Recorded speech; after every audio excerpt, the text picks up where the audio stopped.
Hello guys, स्वागत है आपका लेवल अप एयर के एपिसोड 176 के साथ। और अभी तक जिसने चैनल को सब्सक्राइब नहीं किया तो सब्सक्राइब कर लेना, और कमेंट नहीं किया तो कमेंट कर दो। कमेंट करने से बहुत अच्छा लगता है यार, अब करते हैं तो।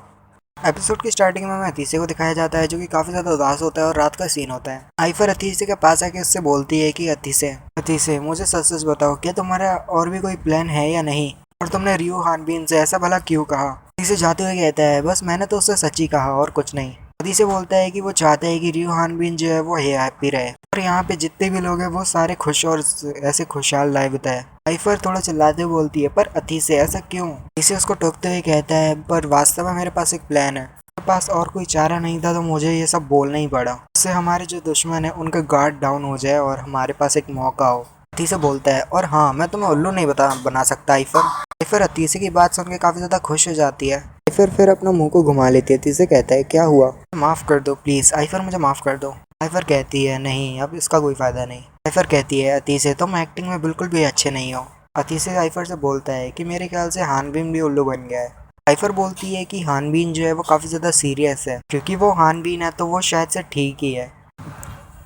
अतीसा बोलता है कि मुझे मतलब नहीं कि लोग क्या सोचते हैं, और आखिर में हानबीन वही करेगा जो उसे ठीक लगता है। सीन शिफ्ट होता है और हम काफी ज्यादा एनर्जी अटैक को देखते हैं, जो कि डिवाइन बीस्ट हमारे हानबीन के ऊपर हमला कर रहा होता है। हानबीन के ऊपर काफी ज्यादा अटैक्स आते हैं, पर हानबीन सभी को ब्लॉक करने की कोशिश कर रहा होता है, बट मुश्किल के साथ ही उनको ब्लॉक कर पा रहा होता है। हानबीन भी काफी ज्यादा अपनी तलवार से हमला करता है, बट वो बीस्ट जो होता है वो ब्लॉक कर लेता है। हानबीन जो होता है वो अपनी पूरी ताकत लगा के एक और स्लैश लगाता है उस मॉन्स्टर पे, पर वो जो मॉन्स्टर होता है अपनी सेइंग से जो है उसके अटैक को ब्लॉक कर लेता है। मॉन्स्टर हानबीन को थोड़ा पीछे धकेल देता है और मौका देख के उसके ऊपर पंच लगाने के लिए तैयार होता है और उसके ऊपर पंच लगा देता है, बट उसके पंच लगाने से पहले हानबीन भी अपनी तलवार को चला देता है। हानबीन मन पे बोलता है, ये बंदा तो काफी ज्यादा ऐसी, अगर ऐसी ये चलता रहा तो ये मेरे को इजीली हरा सकता है। इसका ऑरा काफी ज्यादा रिलीज हो रहा है। अगर ये जो मैच अभी चल रहा है, मतलब ये जो लड़ाई चल रही है, अगर ये ज़्यादा लंबी खिंच गई तो मेरे लिए काफ़ी ज़्यादा मुश्किल हो जाएगी, और हो सकता है कि मैं हार भी जाऊँ इस मॉन्स्टर से।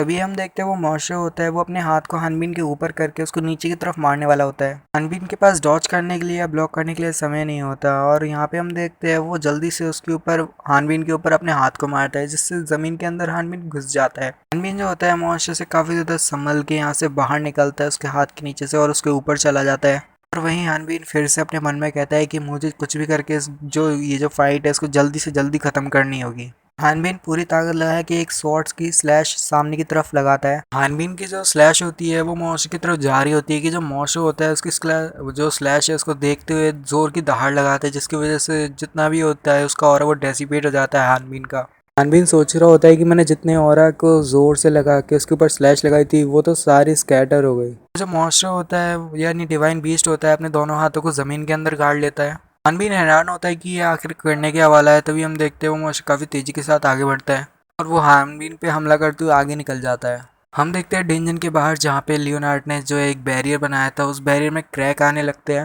लियोनार्ड अपने मन में कहता है कि कैसे हो सकते हैं बैरियर में क्रैक है वो कैसे आ सकते हैं। लियोनार्ड कहता है कि जितनी भी ये डिस्ट्रॉयर है यानी क्रैक जिसमें आ रहे हैं मेरे बैरियर में, तो वो शायद से सोनिक वेव की वजह से है। हानबीन की पावर इतनी ज़्यादा है कि मेरे ख्याल से जो ये बैरियर है वो भी उसकी जो सोनिक और है उसको वो नहीं कर पा रहा, मतलब संभाल नहीं पा रहा, और उसकी पावर्स की वजह से जो ऑरा रिलीज हो रहा है उन दोनों की फाइट की वजह से यहाँ पे बैरियर भी इसको संभाल नहीं पा रहा, जिसकी वजह से बैरियर में ही क्रैक आ रहे हैं। वहीं हानबीन भी उस मॉन्स्टर के बारे में सोच रहा होता है, यानी डिवाइन बीस्ट के बारे में सोच रहा होता है कि इसकी जो रॉर है वो इतनी ज़्यादा पावरफुल है कि वो मेरे जो ऑरा है उसको भी शैटर कर सकती है।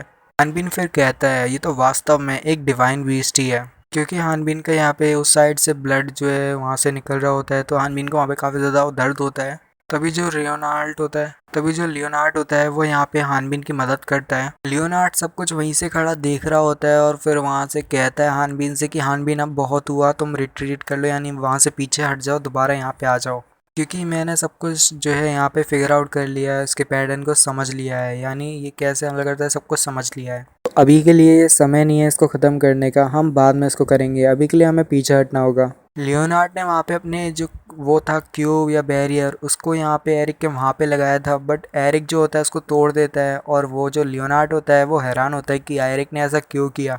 एरिक लियोनार्ड की तरफ देखते हुए कहता है, लियोनार्ड मैंने तुमसे कहा था कि मेरी फाइट के बीच में कोई इंटरफेयर करना नहीं चाहिए, यहाँ तक कि तुम भी नहीं। लियोनार्ड कहता है ये बंदा, और फिर उसे चिल्लाते हुए कहता है एरिक से। लियोनार्ड चिल्लाते हुए कहता है तुम्हें ज़्यादा कुछ करने की ज़रूरत नहीं है, वो ज़्यादा हमारा कोई अपोनेंट नहीं है और तुम मारे जाओगे अगर तुम ऐसी फाइट करते रहे तो तुम्हारा काफ़ी ज़्यादा ब्लड जो है बह चुका है। हानबीन कहता है अगर ऐसा होता है तो तभी तो मुझे ये करना है, हानबीन कहता है। हानबीन फिर आगे बढ़ता है उसकी तरफ स्लैश लगाने के लिए, और फिर जो हानबीन होता है उसको कुछ बैक फ्लैश सीन याद आते हैं जो कि शब्द होते हैं वो जो बैरोल्ट हैं उससे कहे होते हैं। और वहीं जो मॉन्स्टर होता है डिवाइन बीस्ट वो भी हमारे रियो हानबीन की तरफ हमला करने आगे बढ़ता है। फिर से जो एरिक है उसको यहाँ पे बैरोल्ट के कुछ शब्द याद आते हैं जो कि होते हैं। ये सब इसीलिए हुआ है क्योंकि डिवाइन्स की तरफ से ब्लेसिंग रिसीव नहीं हुई। हम देखते हैं कि वो मॉन्स्टर एरिक की तरफ हमला करने के लिए आगे बढ़ रहा होता है तो एरिक जो होता है वो उसको ब्लॉक कर लेता है उसके हमले को। और वहीं बैकग्राउंड में अभी भी बैरोड की कुछ आवाज़ें आ रही होती है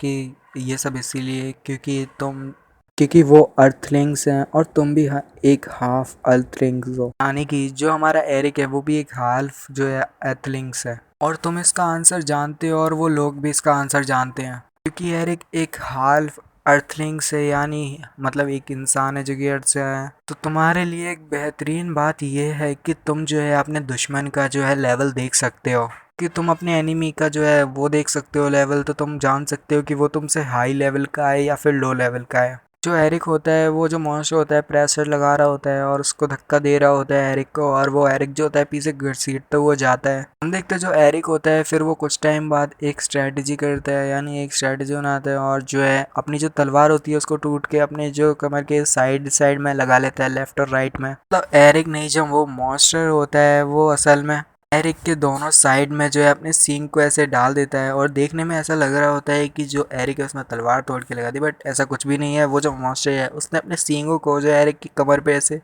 डाल दिया होता है और जिसकी वजह से एरिक को काफ़ी ज़्यादा दर्द हो रहा होता है। और वहीं बैकग्राउंड में बैरोल्ट अभी भी बोल रहा होता है एरिक जैसे यानी अदर वर्ल्डर जो होते हैं मतलब दूसरे दुनिया से आए हुए लोग, उनके लिए ये फ़ायदा ही होता है कि वो दूसरों के लेवल भी देख सकते हैं, साथ ही वो किसी को मार दे तो उनका लेवल अप भी होता है जिनसे वो स्ट्रांग भी बनते हैं। जो मॉन्स्टर होता है उसने अपने सींग को एरिक के अंदर ऐसे धंसा दिया होता है, बट एरिक जो होता है उससे निकल के उसको एक पंच लगाता है, यानी अपनी तलवार से शायद एक स्लैश लगाता है और उसको नीचे ज़मीन में ऐसे धंस देता है। मॉन्स्टर और एरिक जो होते हैं वो दोनों ही अपने आप को संभालते हैं।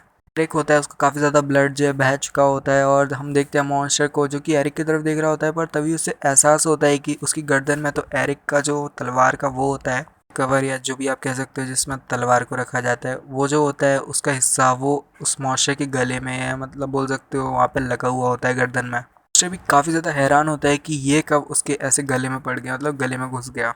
और वो जो तलवार का सा कवर सा रहता है उसके अंदर से ब्लड निकलने लगता है जो कि उस मॉन्स्टर का रहता है और उस मॉन्स्टर का काफ़ी ज़्यादा ब्लड लॉस हो जाता है, ब्लड बह जाता है। इसकी वजह से जो मॉन्स्टर होता है वो वहाँ पे चिल्लाना शुरू कर देता है। वहीं एरिक अपने मन में कहता है कि वो लोग जो यहाँ पे छुपने की कोशिश करते हैं, सर्वाइव रहने की कोशिश करते हैं, वो ज़िंदगी में कभी स्ट्रांग नहीं बन सकते। एरिक जो होता है जो वो कवर जो होता है तलवार का वो जो मॉन्स्टर की गर्दन में धंसा हुआ होता है, एरिक जो होता है उसके अंदर ही अपनी तलवार को ऐसे करके डाल देता है।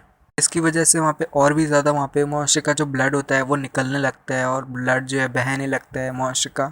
एरिक बोलता है कि आखिर में लास्ट में जो वही जीतता है जो स्ट्रांग होता है, जो स्ट्रांगर बनना चाहता है। एरिक जो होता है अचानक से वो पूरी ताकत पूरी जान लगा के जो है उसकी गर्दन में तलवार घुसी हुई थी तो उसकी कवर की मदद से और अपनी तलवार की मदद से उसकी गर्दन को ही सेंटर से काट देता है। यहीं पे ये वाला एपिसोड खत्म होता है। मिलता है अगली वीडियो में, तो इसलिए सन हर पीस, गुड बाय।